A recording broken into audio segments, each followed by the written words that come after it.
I will say that it had a lot of impact. For us, the ECID project was kind of a unique project that came with this rich research component. So prior to now, we do not conduct a lot of research in the development sector, just like I earlier pointed, even though we do a lot of work that has to be evidence-based. So having this collaboration, working with the academia and practitioner did a lot of impact, because it gave us that clarity on what we are driving at and acceptance. The fact that this collaboration came and how do I put it now?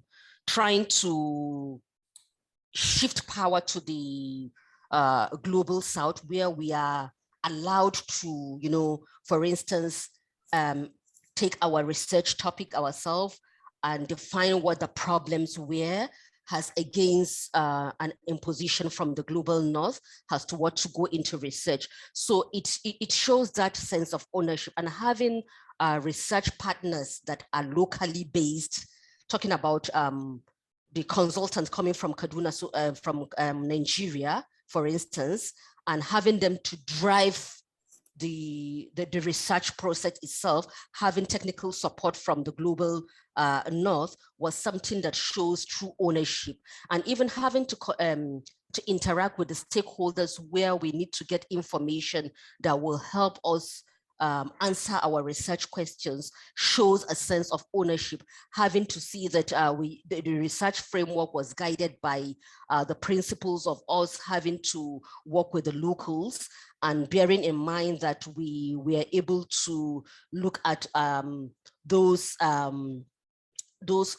strategies that will help us get those information that we needed from our relevant stakeholders. So that sense of ownership was there right from the beginning, and it gives us the liberty as against us being imposed to work on a specific research topic. Just to say that in this collaboration, a lot of things came out. For the different countries, we all identified the 3 different marginalized groups that we intend to work with. In the overall goal for the FCDO project, LGBTQ was part of those marginalized group. To contextualize it in Nigeria, it is a no-no for us. That was why Cathy made mention of this conflict sensitivity. We brought that lens of conflict sensitivity, because if we were to align those groups of people as marginalized groups directly, we will do more harm than do good.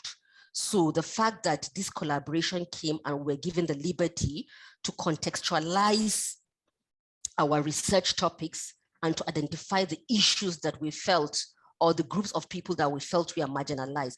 LGBTQ in Nigeria is legally, religiously, and politically not accepted. So we went directly to work with these 3 groups of people, adolescent boys and girls from ages 13 and above, poor rural women who live in hard to reach areas, to hide under. We know that we have people, LGBT, living, you know, maybe under those umbrella, but to come out directly and say we are going to work with them wouldn't have scaled through. So this collaboration helped to foster partnership, inclusiveness, understanding, and it did a lot of, it gave us a lot of headway to, you know, drive home the ECID objective of trying to ensure that people who are marginalized are being included in decision-making processes of the country.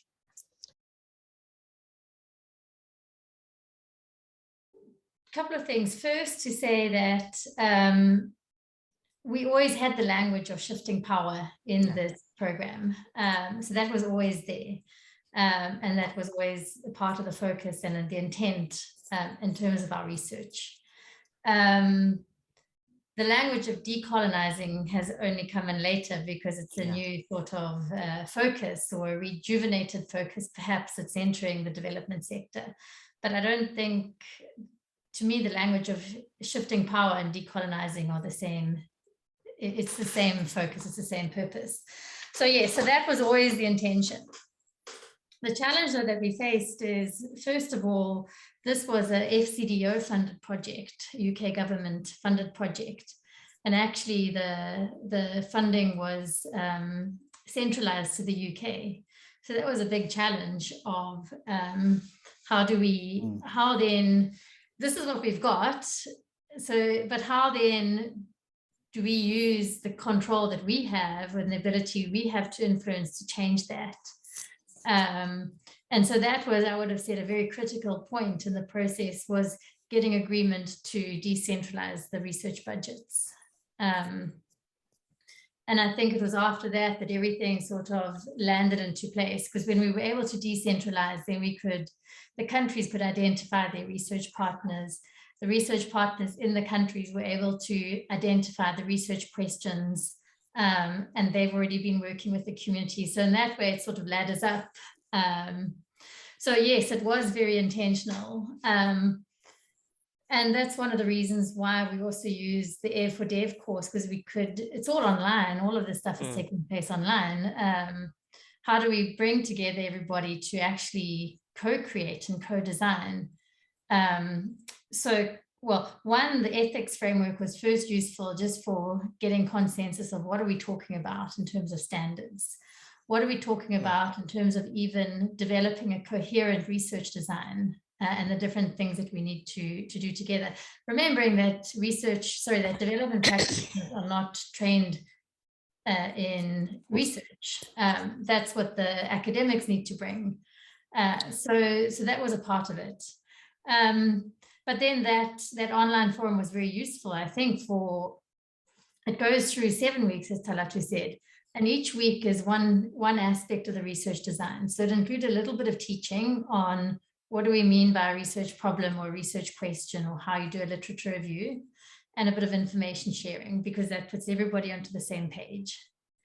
And then it was a question of, then teams went back to develop like that bit of the research design over a week, come back, share with each other, give feedback. So in that way, it was really led by the country teams and those hybrid teams. So the first challenge was, to me, absolutely decentralizing the budget. After that, everything followed. And we would have had in the discussion of, okay, how do we do ethics? How do we have an ethics review board, but that also follows that sort of model of decentralizing the ethics accountability, if you want. I think this had to be negotiated to a certain degree with the donor, but in very simple terms, I guess it was taking the budget that we had for research, because it was also, there were other project activities that wasn't research related, but the research bit anyway, it was literally, handing that budget to the country programs, and allowing the country programs and the research teams to decide how they want to spend that budget. Obviously, there were some limitations because it needed to be on the research. But in terms of deciding, roles and responsibilities, that was their decision. In terms of who they were bringing in to do the research, their decision. In terms of any, in-country ethics review that needed to take place, that was also, it was all their decision, I guess. So yeah, let me pick up from where Cathy stopped. So for the budget, there was a ceiling for every country program. So what happened was that we were asked to design our budget for the research. Nigeria does its own budget separately, Myanmar does its own budget separately, and Zimbabwe does its own budget separately without us knowing what amount each, although we have a ceiling. So we presented it. The budget has to come, it has to be smart, it has to have a timeline, and the way for accountability's sake. So that was what we did. So each country came up and presented his or her own budget. Then in the course of implementation, if you need to add to your budget, you give a justification why the budget has to be increased, you know? So everything worked in line with context and the need. So you find out in the 3 countries, we had different, we do not have the same budget. Some countries' budget was way higher than some countries' budget based on what they intend to, you know, how they intend to carry out the research, you know. So that was just a simple practical example of how we were able to get the budget. But there was flexibility. That was a good thing. You know, it was not dictated to us. You know, for instance, when Nigeria is being asked to draw up her research budget, we did the research budget and gave the justification, and that was just it. As against maybe just giving us £10 and say, this is it all for your research, whether it is enough or it is too much. No. You just have to come up and make justification for that. And if you need to add more to it, you give a good justification, and it was on. So it was very flexible, and it allowed us to carry the research very effectively. And to give maybe another example to add to that, it depends on need as well. So Myanmar, for example, language comprehension would be much lower than, English language comprehension would be much lower than it would be, for example, in Zimbabwe or Nigeria.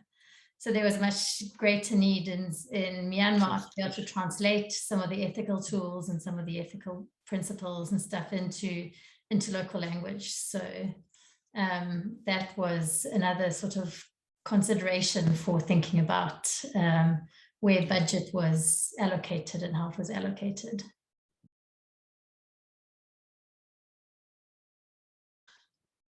Maybe we forgot to mention that the project was supposed to run for 3-4 years, but because of due to budget cut, we had to, you know, the project has to end abruptly like that. But for us in Nigeria, after we had concluded the research, we called for a dissemination workshop. Yeah. So this workshop, we had relevant stakeholders in the room. By the way, before the dissemination workshop, there was a validation workshop, because people are used to research institutions or INGOs go to them, collect information, and they don't know what they do with that information. So we first of all had a validation meeting before we concluded the research. So upon conclusion of the research, we called for a dissemination workshop to disseminate the findings of this research after we had validated it with, so we had relevant stakeholders come for this validation meeting. And again, another important thing was that we made use of the relevant stakeholders as our enumerators. Since we are talking about data, and the project is a data-driven project, we, in Nigeria, worked with the Bureau for Statistics.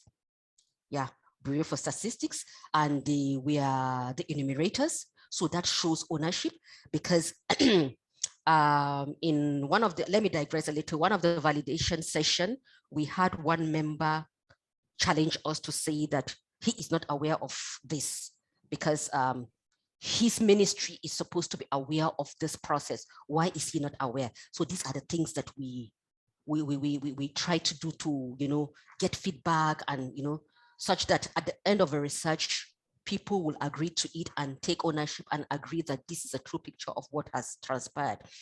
So it so happened that he was not in the know, but his ministry is in the know. That was our saving grace.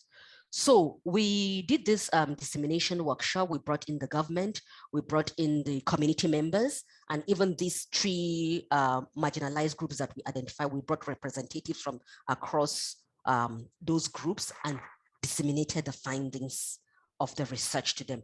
It was very insightful, and they were happy to be part of this process.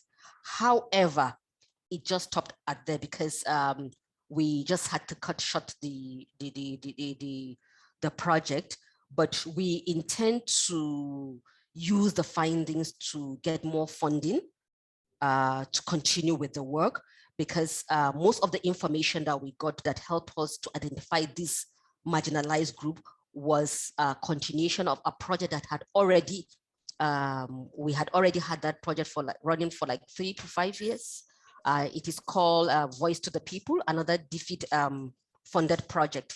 So we had that dissemination workshop where we shared the findings with the audience, and the governments were really happy about the findings because it has helped to resuscitate their data. Because these 2 states that we worked in, they have this database, but it's not functional.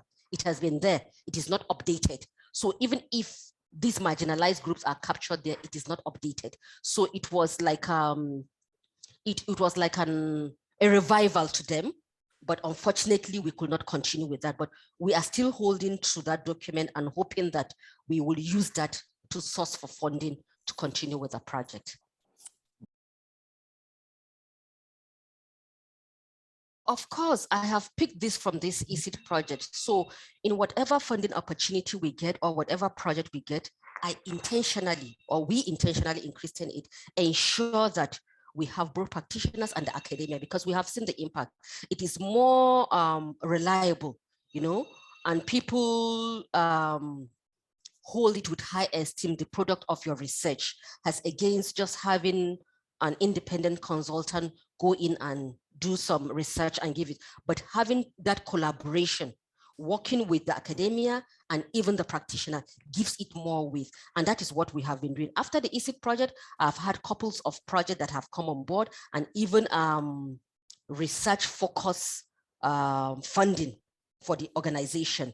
And we have, as much as possible, included both the practitioner and the academia into this research process, because we saw a lot of, you know, this ethical process being embedded into our research, and it has given it more credence. And, you know, people will rather have a research product that is being worked with an academia and with the, you know, practitioner, as against us in the INGO, because we are not used to doing research as it were, because of all of these ethical boards and stuff like that. We do not have ethical boards to review our research products. So it's something that I highly recommend, and it's something that we are doing in Christian Aid, especially Christian Aid Nigeria. Yeah. Yeah, if I can add to that, you know, we did start this in the ECID program, and I think it's been very much, as you recognized, a reflective learning as we've been going along, and we've been quite intentional about doing that. Some of the power is out of our hands because the funding structures don't always permit easily permit this approach. Yeah. So depending on the research funding, sometimes it doesn't allow you to have a partner in the Global South, or for a person in the Global South to be a lead. Sometimes it requires like a UK-based university. So there's a whole, I think, dialogue and a whole sort of process that has to be challenged a little bit within the funding sector. But I think what we're really committed to, and not just through the ECID program, but in all of our work that we've been doing in Christian Aid, is very much looking at building a collaborative partnerships and in the Global South with academics and practitioners based in the Global South. And as part of our commitment to knowledge justice. And actually, but also part of that is also around, you know, our impact and thinking about impact. So as part of the process, we're also trying to, you know, it's what we've outlined here. And I think those are some very practical recommendations of, you know, thinking about which authors are you citing? Is it all authors from the North, or are we including authors from the Global South? Which, you know, it is thinking about where are you publishing, and whose knowledge are you drawing on and sort of reinforcing as well. But I think also importantly, and what we're trying to do in all of this is from the outset is think about our communications and making sure that we're thinking about our communications in terms of, you know, how do we center the community voices in the research from the very beginning, so that there's an interest and an ownership and a relevance to the communities we're working with. It's also thinking about not just about doing research and disseminating, but actually what would be useful to the communities in terms of the products that you're producing from your research, because a long report is not going to be useful necessarily to the communities or to be anybody, to be honest, because very few people read long reports. Yeah. So what is the, what is a useful product or a useful sort of way of even presenting the learning or sharing the learning that is going to be used, that is going to have impact. So I think those are things that we can be doing and be thinking about as practitioners and as academics in the consortiums we're building, is thinking about, who's in the audience, who's in the consortium, whose knowledge is being included, who's generating the knowledge, and for what purposes. So I think those are things that we can do and are striving for. I think it's an ideal standard, but it's a standard we trying to develop and achieve. And then the research framework or the ethics framework, I think, becomes quite useful, because we can talk about ethics, but there's a lot of things to consider. And so we do need those practical tools as well, in terms of what does a research design look like? What are the different things we need to consider in our ethics? Different questions, how do we assess our ethical risks? All of these things we try to offer some practical tools for doing. So I think, it is certainly something we're seeking to take forward as sort of part of our, our raison d'etre, if you want, in Christian Aid.